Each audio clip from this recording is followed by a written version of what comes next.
Kalau untuk diriku sendiri, aku ngerasa aku harapnya itu lebih baik ya.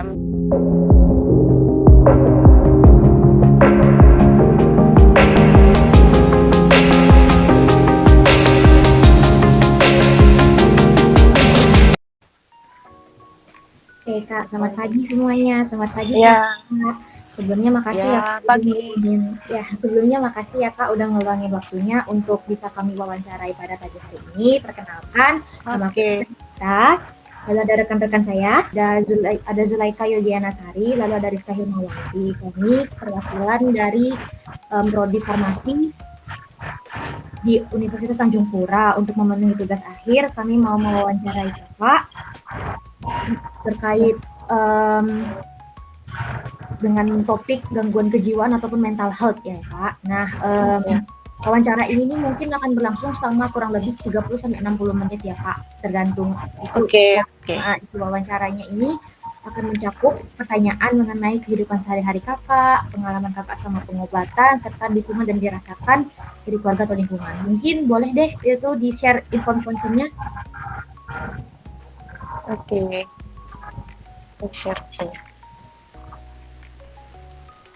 Partisipasi ini Kak, partisipasi Kakak ini bersifat sukarela. Kakak bisa Oke, berhak untuk menolak atau berpartisipasi atau mengundurkan diri kapan saja tanpa konsekuensi apapun terhadap pengobatan atau pelayanan yang Kakak terima.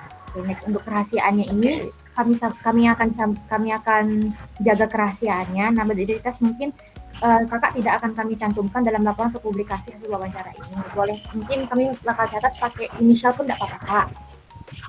Lalu Oke. untuk manfaat dan resikonya di sini tidak ada resiko langsung dalam wawancara ini. Nah, tapi kalau kakak misalnya merasa kurang nyaman saat membahas topik tertentu, kakak bisa minta berhenti kapan saja. Dan harapannya wawancara ini dapat memberikan manfaat dan membantu pihak kami dalam untuk memahami tentang kebutuhan gangguan mental health ya Kak. Nah, untuk ini ada Oke. pernyataan persetujuannya. Boleh, tadi kakak udah baca dan mendengarkan penjelasan ya kak. Nah, gimana? Iya, Apakah ya. kakak bersedia? Ya, itu bersedia. Sudah kita omongin kan, jadi ya bersedia. Bersedia. Untuk nama partisipannya boleh pakai nama apa nih kak? Hea aja. Sesuai Ya, yang kamu kenal gitu. oke kak, terima kasih. Tanda tangan atau cap jempol mungkin? Tanda tangannya kakak ada tanda tangan kering nggak kak? Atau enggak pakai menyetujui gitu jalan kali ya? Susah nih kak tanda Apa tangan. ya? Bagaimana itu? Aku kirimin apa ya? Kirimin gambar tanda tanganku apa bagaimana ini? Oh, boleh sih kak Bingung kalau sendiri aku. kirim tanda tangan gambar tanda tangan kakak boleh. Oh, oke, oke. Aku kirimin nanti aja ya. Boleh nggak apa-apa. Yang penting udah dibaca, udah paham gitu. Maksudnya ada info konten ini gitu. Tanggalnya tertanda tanggal 1 Juni 2025 pukul 6.55 waktu Indonesia bagian Barat. Oke, Oke, dah. siap. Mungkin boleh boleh stop share-nya Zu. Kita bisa mulai ya Kak untuk wawancaranya. Jadi tadi nama kakak kita itu ya namanya udah pakai inisial Kak ya. Kalau kak, usianya kakak Iya. sekarang berapa ya Kak? 24. 20. 24 tahun. Oh, Oke. 20 tahun. Kak, kalau boleh tahu untuk kesibukan atau pekerjaan kakak sehari-harinya itu apa ya kak? Untuk sekarang uh, aku itu kerja sebagai kasir di salah satu toko grosiran milik kakak sepupu gitu. Baik kak, untuk sekarang kakaknya tinggal di mana kak sekarang? Untuk sekarang tinggalnya di Lombok Timur di rumah. Baik, terima kasih kak. Oke Kak, Iya. nah kan kemarin kita ada ngobrol singkat di WA ya Kak, walaupun tidak ketemu langsung gitu kan Kak. Terus Kakak Hmm. kemarin ada menjelaskan kalau sebelumnya Kakak ada pernah mengalami gangguan mental. Nah itu benar kan ya Kak ya? Kira-kira Iya, didiagnosa benar. apa ya gitu Kak?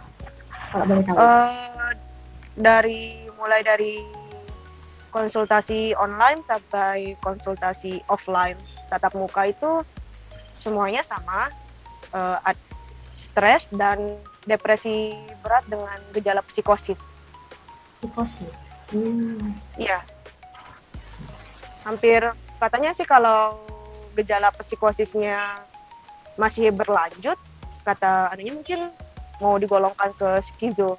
Tapi ya gitu, tetap di depresi berat dengan gejala psikosis. Oh, psikosis tuh kayak gimana, Kak? Maksudnya? Kalau dari pemahamanku itu loh yang halusinasi. Kalau di aku itu mulai mendengar dan melihat sesuatu yang nggak ada gitu loh. Paranoid sendiri juga. Jadi sering dengar-dengar kalimat-kalimat yang harusnya nggak ada, tapi aku dengar sendiri gitu loh. Seringnya itu mengucapkan kalimat-kalimat negatif yang berujung bikin aku ya makin down gitu, makin terpuruk. Kak, mungkin mau tanya, kalau boleh tahu kakak ini udah berapa lama ya ngejalanin pengobatan atau misalnya konsultasi Kalau konsultasinya itu konsultasi secara online ya. Kalau konsultasi secara online aku udah mulai dari tahun 2023. Itu pun karena ngerasa udah nggak bisa menangani sendiri. Jadi nyoba-nyoba dulu buat konsultasi secara online di Halodoc.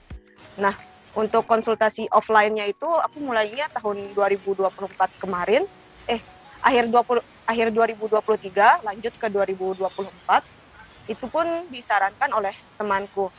Jadi aku disarankan untuk ketemu dengan psikolog dari universitas, dari BK Universitas. Jadi ya begitu.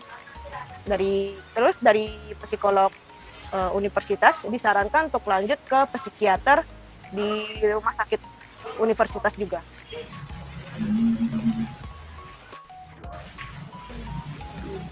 Kalau boleh tahu Kak, pasti itu ya, gimana sih perasaan kakak waktu pertama kali kakak didiagnosa dan dimulai pengobatan kesehatan mental kakak? Kalau boleh jujur itu rasanya nggak percaya ya. Aku masih sampai tahap walaupun udah konsul, bahkan udah disarankan untuk berobat, aku merasa masih nggak percaya loh, masih nggak percaya kalau aku itu punya gangguan mental. Aku masih ngerasa kalau aku itu baik-baik aja, masih ngerasa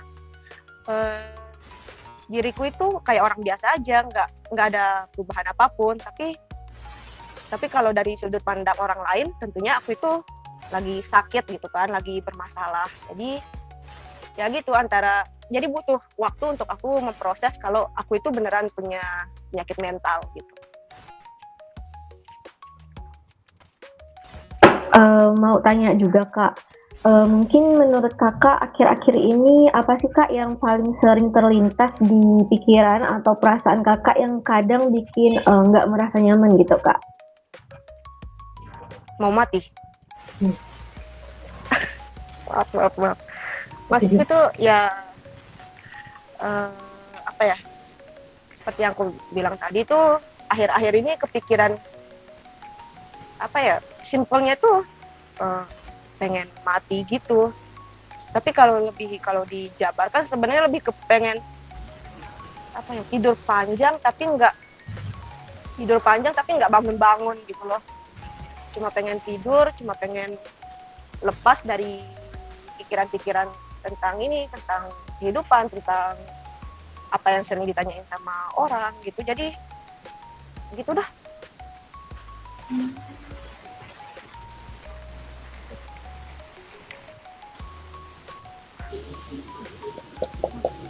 Kalau mau tanya Kak, kalau misalnya kakak ini lagi ngerasa kurang gak enak atau gangguan hidup, biasanya apa aja yang dirasain dan apa nggak sih hal tertentu yang ngeganggu aktivitas kakak sehari-hari dari munculnya gangguan ini? Maaf, boleh diulang pertanyaannya, agak Putus-putus. ya putus-putus.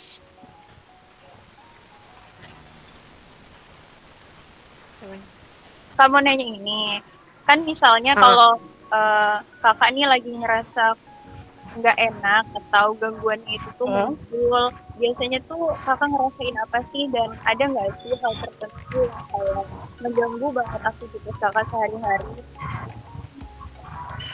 Kalau pikiran itu muncul biasanya langsung dibarengin dengan overthinking ya.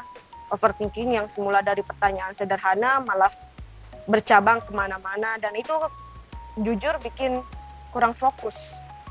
Kadang kalau kalau munculnya di rumah, ya aku sih bisa santai aja gitu ya, bisa santai karena apa sih, palingan kalau di rumah kalau aku lagi kurang fokus itu kan udah kenapa-napa gitu ya. Eh, Biasa aja aku bisa alihkan dengan main HP atau langsung tidur gitu. Tapi kalau aku mulai overthinkingnya itu di toko, di tempat kerja, nah itu bikin apa ya, jujur bikin performa aku sebagai pelayan toko itu kurang. Kadang karena terlalu overthinking itu kadang suka salah masukin barang, suka salah ngitung barang gitu, jadi jujur mengganggu gitu, karena kadang sampai dapat teguran gitu kan dari bos. Jadi ya gitu, overthinking. Nah, terus ingat nggak kakak pertama kali mulai merasakan hal seperti ini gitu kak? Kayak perasaannya itu datang terus menerus atau kadang-kadang hilang timbul aja gitu? Ini secara general atau yang mulai dari aku pengobatan itu?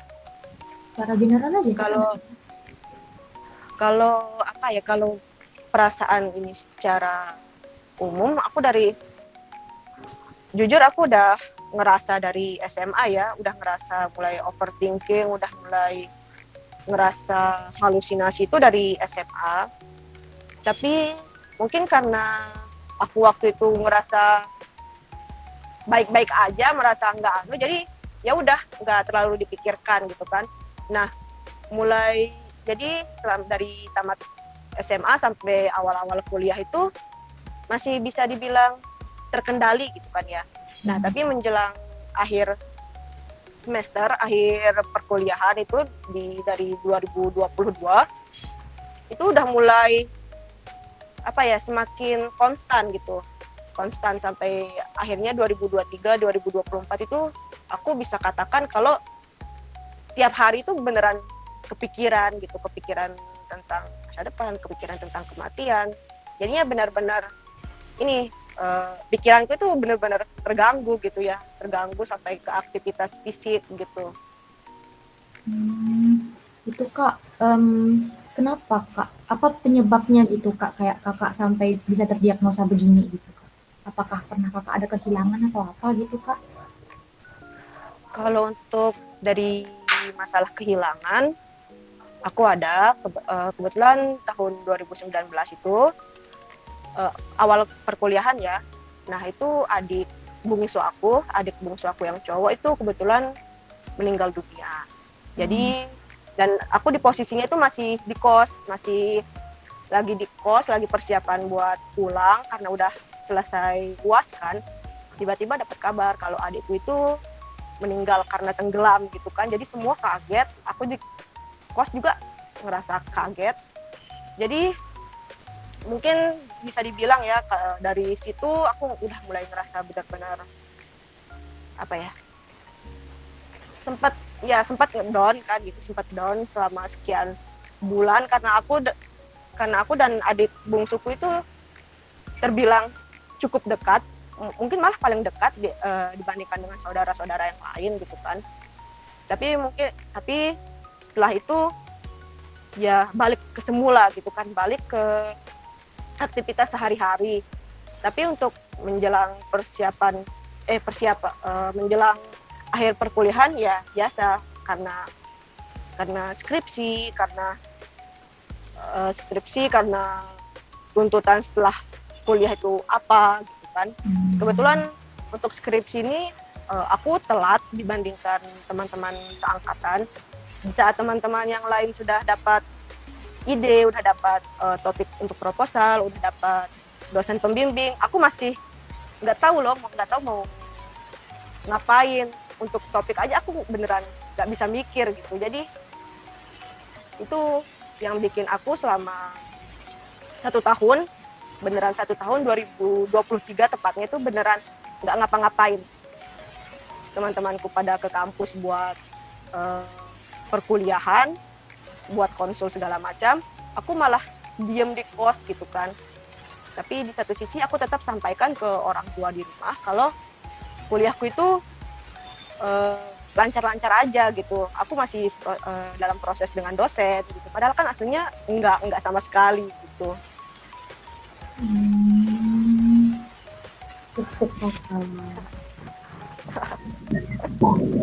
Kak, biasanya kalau perasaan itu datang, kakak biasanya melakukan apa Kak untuk mengatasinya? Apakah ada cara tertentu untuk membantu dalam mengatasi hal-hal tersebut yang kakak alami Kak? Kalau yang seperti overthinking yang tadi itu ya, kalau overthinking tadi itu kalau munculnya di kalau munculnya di tempat kerja, mau nggak mau aku harus berusaha untuk tidak memikirkan overthinking itu, berusaha untuk tetap fokus ke pekerjaan. Jadi ya sibukin aja dengan pekerjaanku sebagai kasir gitu kan, entah itu melayani pelanggan, entah itu mengatur-ngatur barang atau apalah gitu kan. Tapi kalau di rumah, aku biasanya itu fokus ke HP, entah itu main sosmed atau dengerin musik gitu kan, atau kalau emang beneran tuh tidur aja gitu.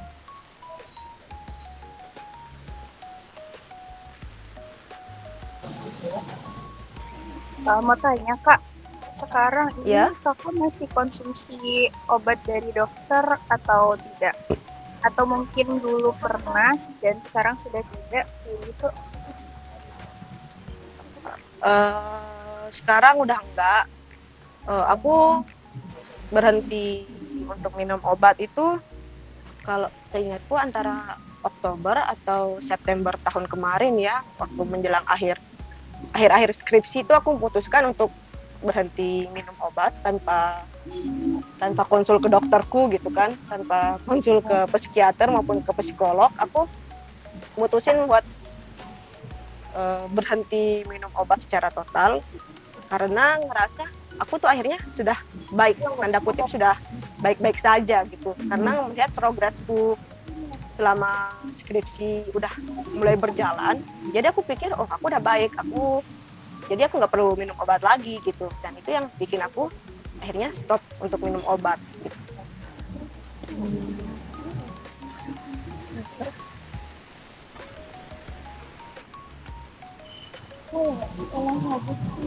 Kalau boleh tahu Kak, dulu Kakak berapa lama menjalani pengobatan atau terapi ke psikolog atau ke psikiater Kak?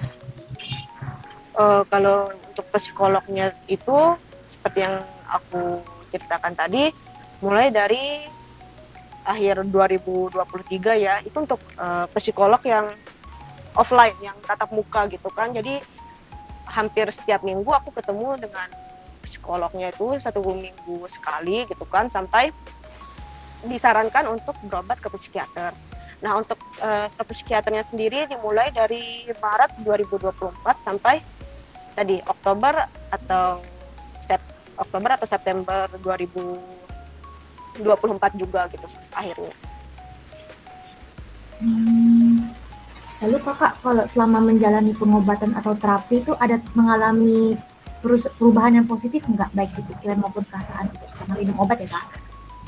Oh ya, jujur entah itu beneran obatnya kerja atau mungkin sugestiku saja, aku mikir skripsiku itu bisa jalan karena obat-obatan itu, karena aku ngerasa selama minum obat pikiranku mulai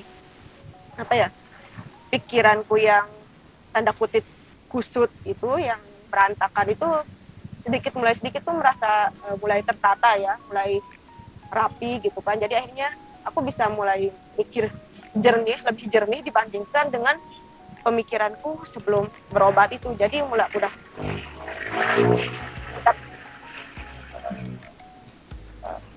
tes. Hmm. Jadi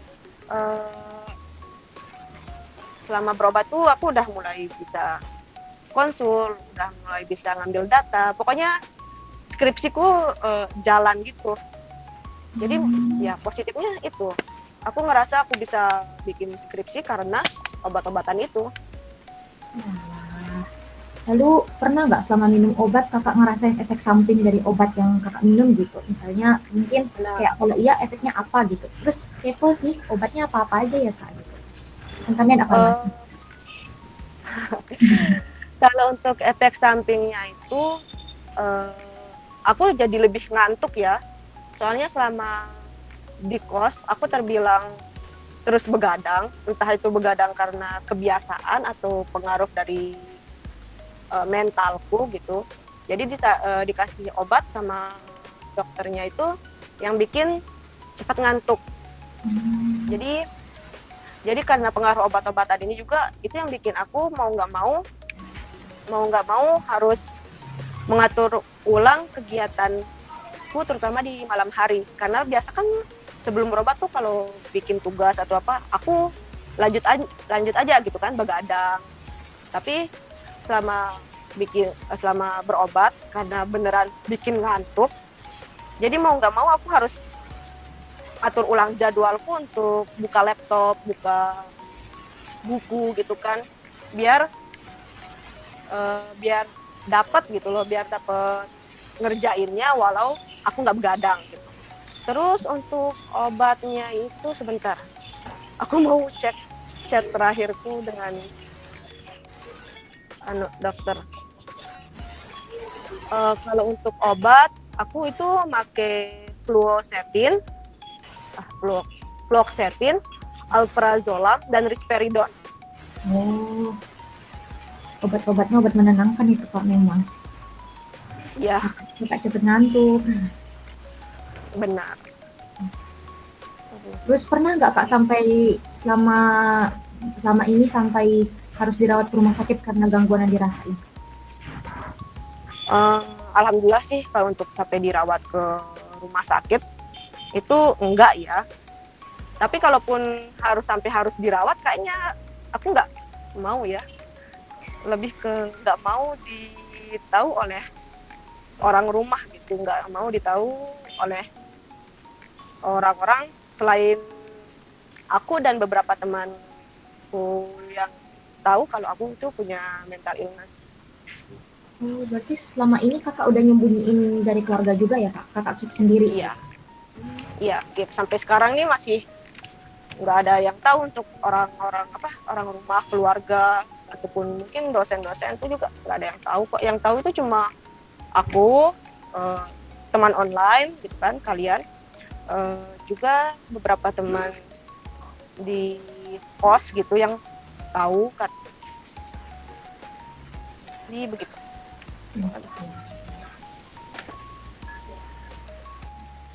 Jadi kak, setelah kakak meminum obatnya, namun kan sekarang tadi kakak ada jelaskan tidak mengkonsumsi lagi ya kak. Apakah setelah tidak mengkonsumsi itu kakak pernah mengalami sulit tidur, susah makan, atau merasa lelah terus-menerus akhir-akhir ini kak setelah lepas dari obatnya?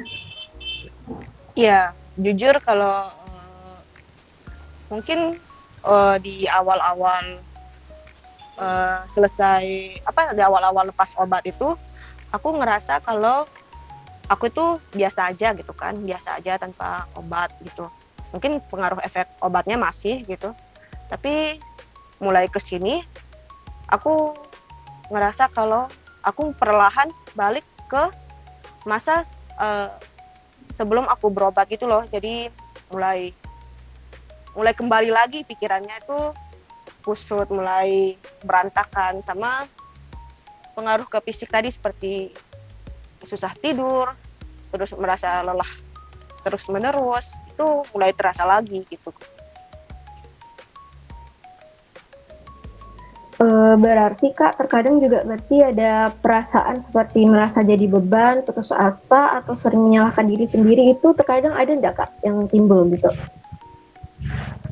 Kalau yang kayak gitu ya bisa dibilang setiap hari ya, setiap hari, setiap saat kadang kepikiran gitu kan, apalagi ngelihat mungkin scroll sosmed gitu kan, atau buka-buka WA, lihat status teman, terus ngelihat bagaimana teman-teman yang lain menjalani kehidupannya selayaknya orang normal dalam pandanganku tuh, di situ aku mulai ngerasa apa yang salah gitu loh, apa yang salah dengan diriku. Terus mulai ngerasa kalau seperti yang tadi kamu sebutkan itu, aku mulai ngerasa kalau aku tuh beban untuk apa gitu loh, kuliah sekian tahun ujung-ujungnya cuma jadi kasir gitu kan, nggak sesuai dengan gelarku, nggak sesuai dengan pendidikanku gitu. Jadi ngerasa apa ya, benar-benar ngerasa nggak guna gitu sih. Jadi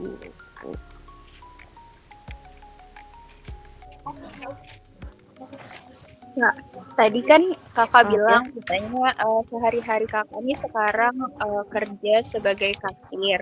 Nah, selain itu kegiatan kakak selain jadi kasir itu apalagi sih, misalnya kalau kakak ngerasa nih kalau gejala dari maaf sakitnya kakak tadi tuh udah mau muncul gitu. Nah, itu biasanya kakak selingin dengan apa ya supaya pikiran kakak tuh jadi lebih tenang dan lebih relax gitu. ini aku selain kasir, aku ya di rumah gitu kan, diam di rumah bantu-bantu mama gitu kan. Tapi untuk kegiatan di luar itu aku sekarang mulai coba buat olahraga gitu kan, mulai nyoba buat sekedar lari atau jalan pagi-pagi gitu, habis selesai sholat subuh sampai jam sekian. Terus setelah itu baru balik dari jalan-jalan, baru bantu mama, baru beres-beres rumah. Setelah itu istirahat, terus pergi ke tempat kerja, pulang, udah cuma itu aja gitu. Jadi berusaha untuk bikin berusaha buat bikin biar nggak ada kesempatan aku buat overthinking gitu loh. Walaupun mungkin dalam pandangan orang lain itu ya umum aja gitu kan, kegiatan yang mungkin seharusnya dilakukan oleh orang-orang lain kan, tapi dalam pandanganku sendiri itu udah termasuk peningkatan ya, udah termasuk peningkatan untuk diriku yang selama ini beda gitu.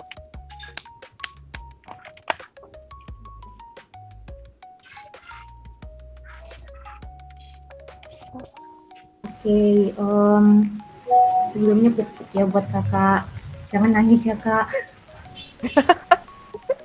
Tenang. Agak Dan kan jauh nih kak, nggak bisa peluk gitu. iya.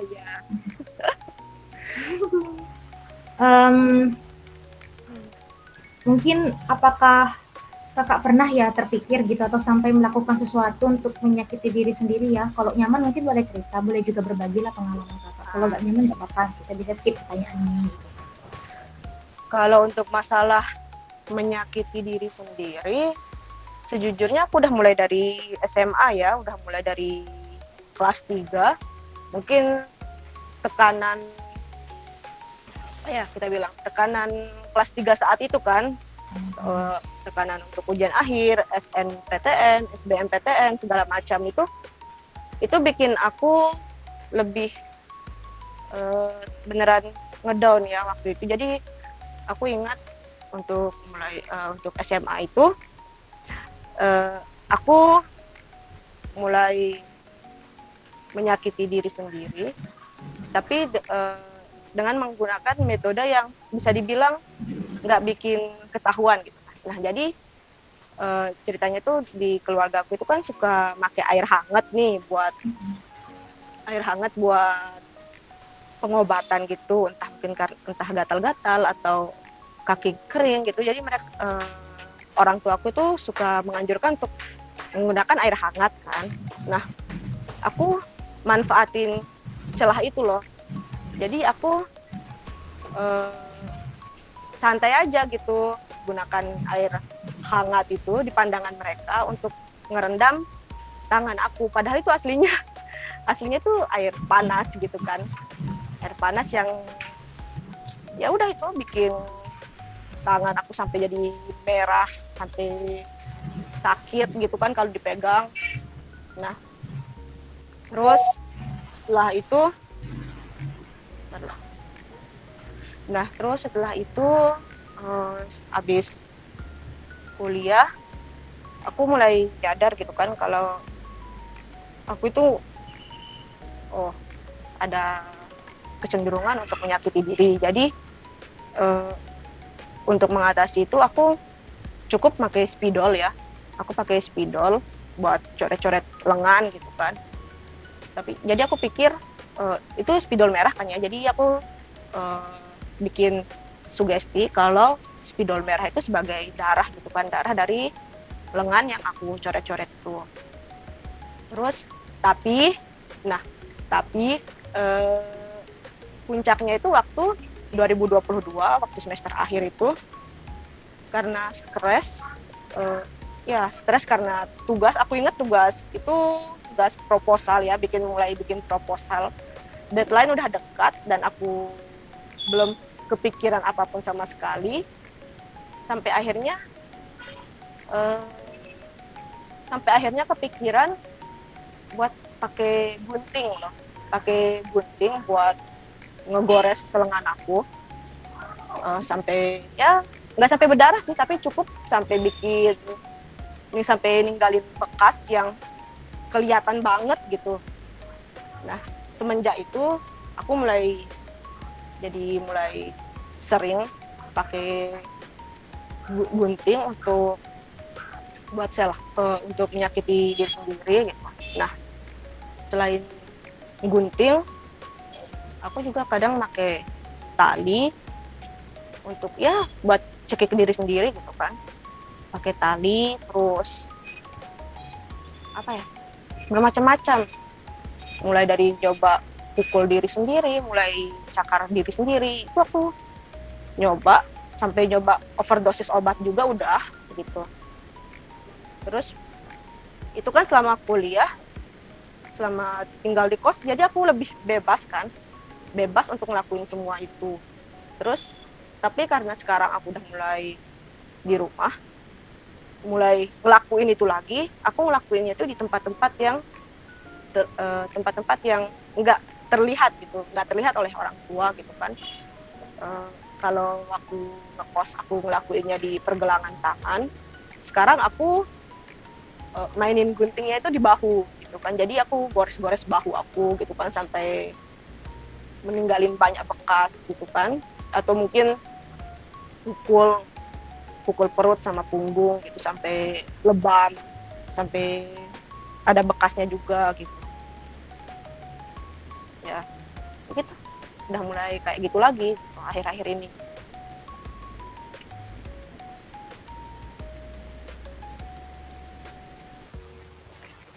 Oke Kak, aduh, agak tidak bisa berkata-kata sedikit ya, Kak. Kayak nggak nyangka juga gitu ya Kak, ternyata efeknya bisa sampai sebegitu juga gitu ya Kak. Iya. Terus karena selama mengalami gini kayak pernah nggak Kakak kayak merasa dijauhi sampai mungkin menutup diri atau sulit berinteraksi dengan orang-orang sekitar Kakak gitu? Kalau untuk masalah berinteraksi atau tidak, pernah ya tapi itu lebih lebih mudah aku lakukan ketika kuliah gitu. Jadi waktu kuliah aku ngekos dengan 3 orang yang lain. Nah, kalau lagi masuk fase depresi itu, aku beneran seminggu lebih mungkin ya, atau seminggu 2 minggu itu bisa nggak nyapa mereka, mulai isolasi diri sendiri gitu. Kalau diajak buat cari makan, keluar atau gimana, itu aku nggak mau gitu kan. Lebih milih untuk mengurung diri di kamar gitu kan. Terus malah aku sampai pernah di titik cuma ngomong dengan bapak aja gitu, dengan bapak itu pun kan dari telepon. Nah sisanya tuh aku nggak ngomong gitu, nggak ngomong dengan orang sekitar, dengan teman kos, dengan ibu kos gitu. Selain itu juga aku nggak ke kampus kan, nggak pergi ke kampus, nggak, pokoknya benar-benar ngurung diri di kamar, keluar cuma buat ke kamar mandi aja, karena kebetulan kamar mandi kosku itu di luar kan, jadi keluarnya cuma buat itu, cuma buat wudhu, buat ke kamar mandi gitu. Jadi kalau terus selama di rumah ini aku nggak bisa kayak gitu lagi, karena udah full dengan orang tua, udah kerja juga, yang mana pekerjaanku ini justru benar-benar bikin aku terus berinteraksi dengan orang lain kan. Jadi mau nggak mau ya, mau nggak mau tetap berinteraksi gitu, tetap berinteraksi dengan orang, suka nggak suka gimana perasaanku tuh, mau nggak mau tetap ada orang lain, nggak bisa lagi kayak dulu, nggak bisa kayak untuk mengisolasi diri gitu.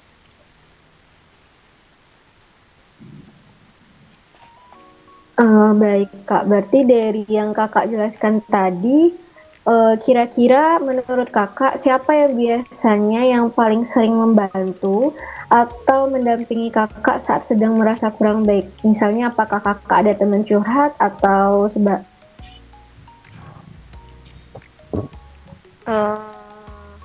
Untuk saat ini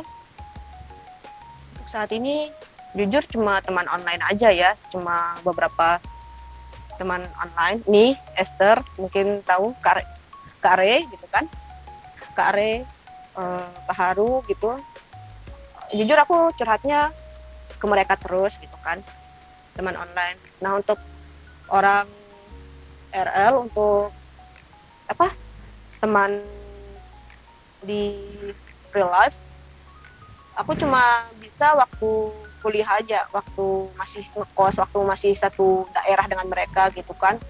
Jadi masih bisa ditenangin oleh mereka gitu, masih bisa curhat lah ke mereka kan, ke mereka-mereka yang tahu tentang kondisiku. Tapi karena sekarang kita udah kepencar, udah pulang ke daerah masing-masing, jadi bisa dibilang nggak ada gitu ya, bisa dibilang nggak ada untuk orang sekitar gitu.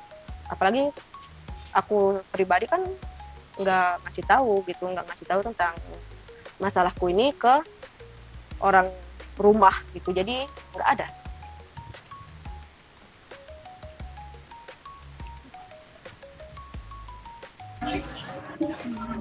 Kak, kalau boleh tahu, kapan ya sebaiknya kita itu mulai cari bantuan ke tenaga profesional, misalnya ya tadi yang kakak sebutkan psikolog, dokter, atau psikiater.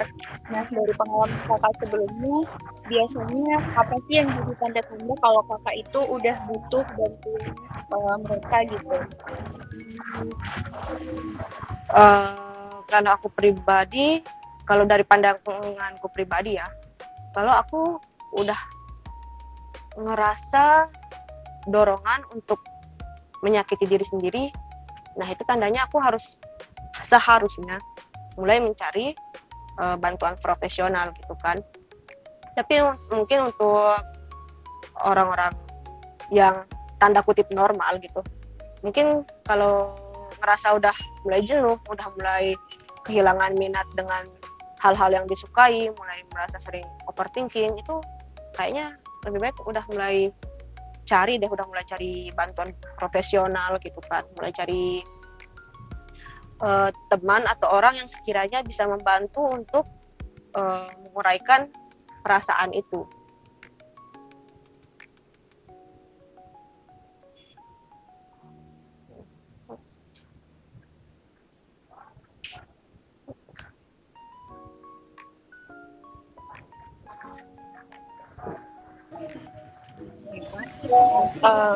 Kamu mau tanya ini, Kak.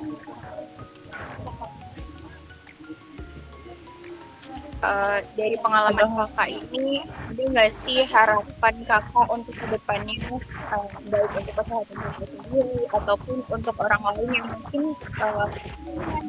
keluhannya itu sama gitu kayak kakak?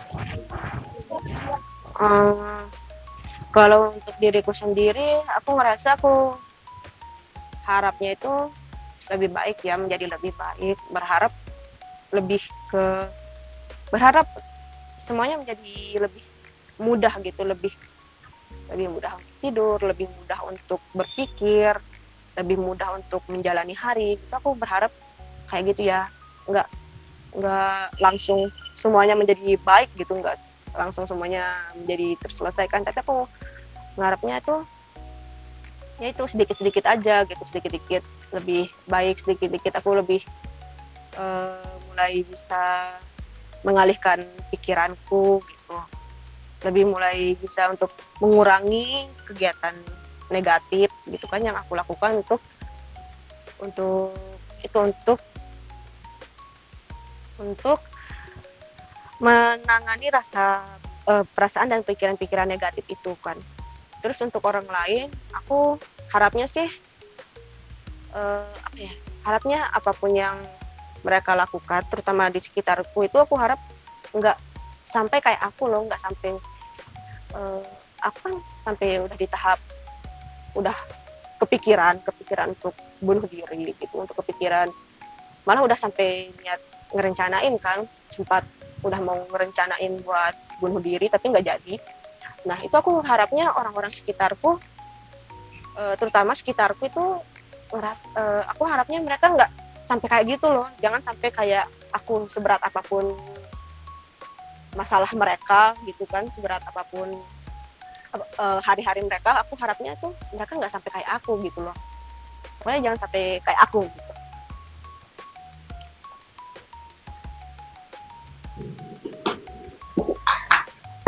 Baik Kak, terima kasih Kak atas penjelasannya. Mungkin saya juga ingin nanya lagi Kak, apakah dari Kakak sendiri ada pesan atau pengalaman yang ingin Kakak sampaikan kepada kami khususnya, ataupun kepada teman-teman lain yang sedang berjuang dengan kesehatan?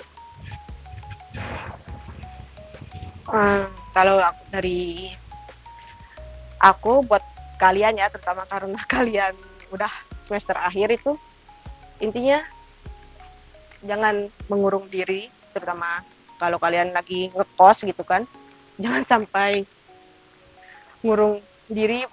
Sebisa mungkin tuh usahakan minimal sehari tuh ada deh sesi jalan-jalan, entah sekedar jalan-jalan keliling kos atau bagaimana, sekedar keluar buat cari makan, itu tetap lakukan, jangan sampai benar-benar ngurung diri. Terus kalau kalian merasa udah mulai jenuh, merasa terlalu stres gitu kan, terlalu stres dengan tugas-tugas kalian, jangan sampai larut dengan pikiran kalian itu. Coba deh lepas dulu kegiatan perkuliahan kalian, cari hiburan.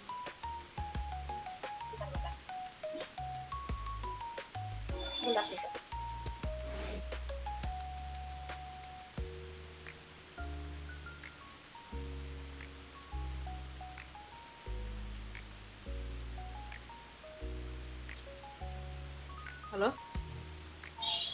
Tes? Halo Kak, masuk Kak suaranya. Jadi intinya kalian jangan segan-segan untuk mencari bantuan orang lain ya. Jangan kalian curhat ke teman kalian yang lain, atau mungkin orang-orang terdekat kalian, orang-orang yang kalian percayai untuk masalah ini. Terus kalau emang udah merasa butuh bantuan profesional, lanjut aja cari psikolog atau psikiater terdekat gitu kan dari tempat kalian. Kalau mau online juga bisa gitu, ada versi online-nya gitu kan. Jadi pokoknya jangan segan deh, jangan ragu gitu untuk demi diri kalian sendiri.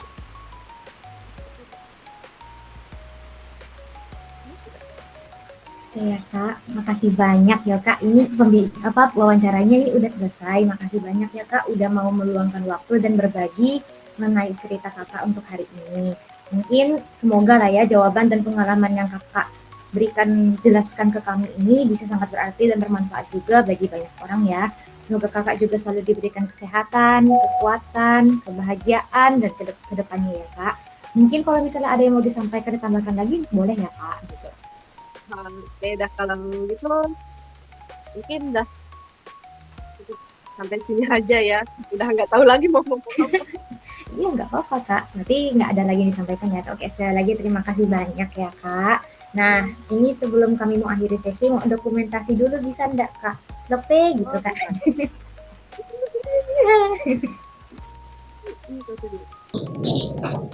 Aku juga boleh, nanti aku pakai.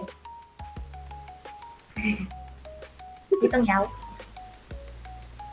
Gimana? Gini. Loh, gini.